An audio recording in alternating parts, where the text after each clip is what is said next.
Hey guys, in this video, I'll show you how to adjust your keyboard brightness on your MacBook. This is super quick and easy, and you can do it in just a few seconds.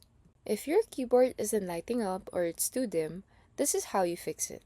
So first, open your system settings. Click on the Apple logo on the top left corner of your screen. Then press System Settings. Then scroll down to Keyboard. And once you're in Keyboard, look for Keyboard Brightness. Then adjust the slider depending on how bright you want your keyboard to be. You can also turn this on if you want your keyboard brightness to automatically adjust in low light. You can also choose how long the keyboard has light when not in use. Just pick a time that works for you. And that's it. Your keyboard brightness is now fully adjustable. So that's how to adjust your keyboard brightness on your MacBook. Super quick and easy, right?